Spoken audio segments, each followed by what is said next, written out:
last show of the tour, of course, with Ted from Ted Angel, brother. Welcome back to New York, man. Thank you, man. Thank you. It's good to be back. Good to be back. Of course, on this tour, you're pushing your new record, Relentless Retribution. Yes. Dude, The Dream Calls for Blood. the Dream Calls for Blood. Yeah.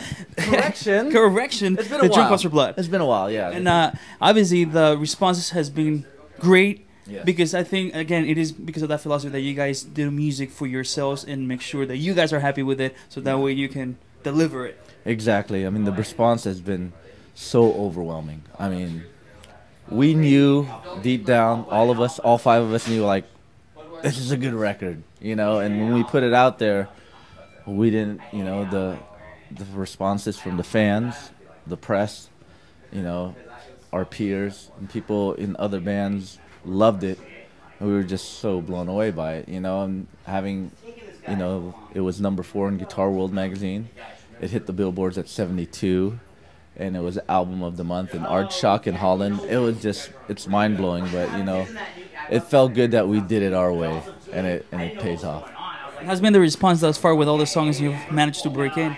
Great, great. And it's good to see a lot of people singing along. You know, right now on this tour, we've been playing, you know, our sets heavily on the new album, and it's really cool to see young fans and, you know, the old school fans singing along to the new stuff. It's really gratifying. Of course, of course. And what memories does this tour leave behind? Because obviously a great tour with both Children of BODOM and TYR. Great bands. I think every band represents a different caliber, but everybody working for the same, which is, you know, The same representing goal. The same goal. It's the best tour we've been on. I mean, the Children of BODOM guys, their band and crew have been fantastic from the beginning. No complaints. I mean, the band talk about it every night, like how we're so stoked to be on this tour, you know, reaching a new audience, because BODOM does have a different audience, and how well they treated us, you know. I mean, their whole philosophy is, let's everyone have a good show, you know, let's make sure everyone has a good show. And when you have that mentality, then you see it in the crowd, you know. Especially, you know, you have TYR, which is their like Viking metal type deal, and they're bringing it every night. They have their good following, and people are really digging them. Then we come on, and people are digging us, and BODOM comes on, and just wow.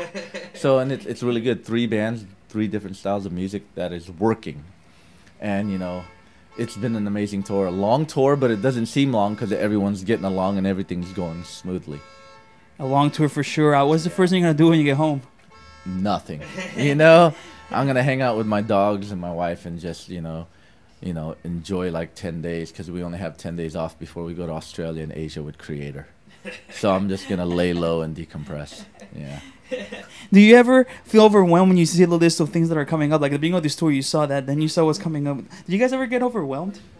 Yes and no. It's like, whoa, man, that's a lot of dates, but it's gonna be tiring. But on the flip side, it's like, cool. A lot of people want to see us. You know, there's people who want to, you know, we're getting to countries where, you know, we haven't been in a while, and there's people that really want to see us and, you know, hear the music. So that kind of balances it out, you know. So we're excited. It's overwhelming, but, you know, wouldn't have it any other way. Did you guys get to play in your mother country already?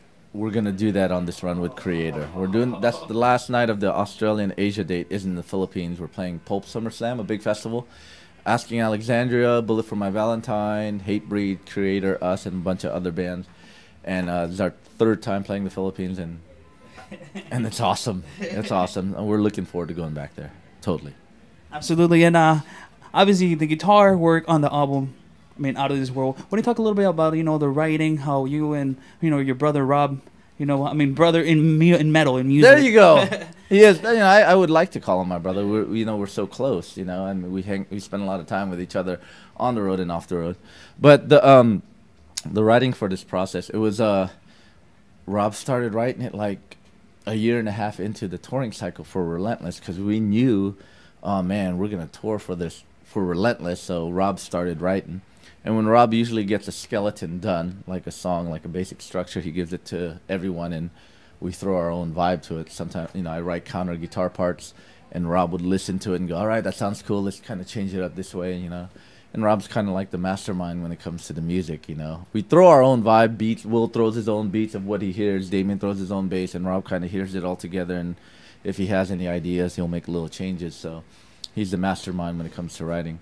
But yeah, a lot of it was written on the road, and you could kind of hear it because we've been touring for so long on that record that, you know, either before the show or after the show, Rob would pick up a guitar and start writing riffs, and he has that adrenaline from the show, like a killer show.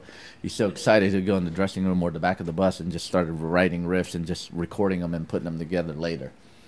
So then some of it was written in 2013, like January and March. We went back. That's the time we had some time off. And we revisited songs we written on the road and wrote new ones within that time. So we were like working really hard within those 3 months. And why Audio Hammer? Well, what is it about those guys that you think, you know, makes them tick? Well, we were happy with Relentless, Retribution, the recording experience and the way it turned out.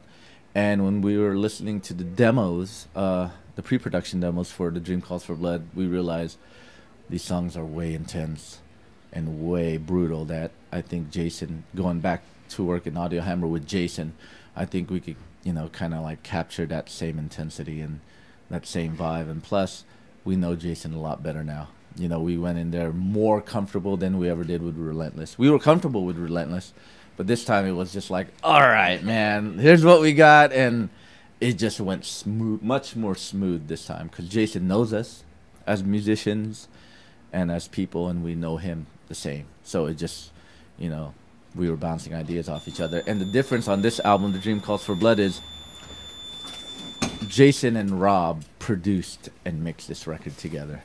So they were like at the helm, and Rob had ideas and Jason had ideas. So, you know, we kind of blended the old school and new school mixed together. So that's how the album sounded. Hell yeah. Before we get out of here, Yeah. Any update on the Trashumentary that you guys are working with Tommy Jones? Tommy Jones. He was here yesterday. We hung out. It's done. We're just going to look at the final edits, but I've seen it. Amazing, man. It's amazing, this Trashumentary.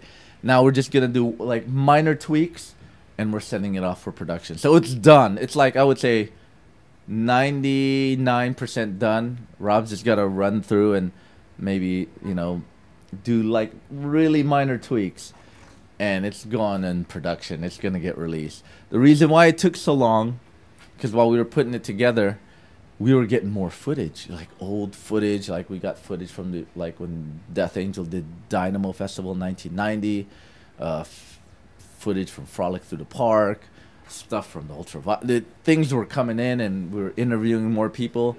And as that was happening, we had to get the album done. We were like, okay, we got to put something on hold. We either put the new album on hold and finish the Trashumentary, or vice versa. We said, let's put the Trashumentary on hold and finish the album. We'll get to it. As soon as the album got done, we started working back on the Trashumentary, and it's done. And who are some of the guys you guys interviewed for the documentary? You know, there's the guys from Carcass, Anthrax, Testament, you know, Lamb of God, various people, man. And I think people are going to be happy with it because it starts from the very, very beginning. You'll see footage from like photos from like 1982 to now. So it's a whole, it's a long one. It could be like a 2 DVD disc thing. That's how much footage we have. And I mean, it's a lot. It's killer, but I think the fans will really dig it. It's done.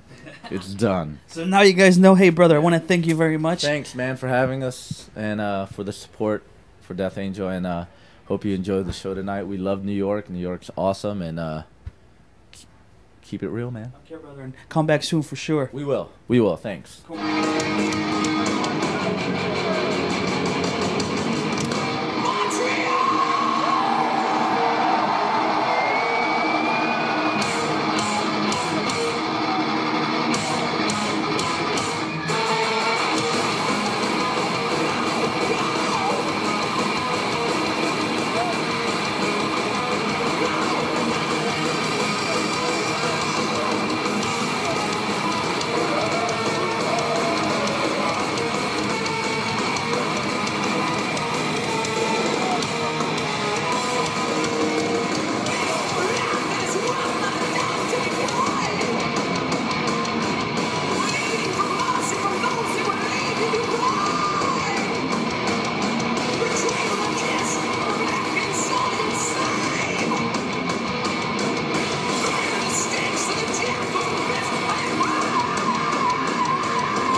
guys look forward to coming back. Thanks again for another historic night for us in the beautiful city, man. Keep on being you. Amazing.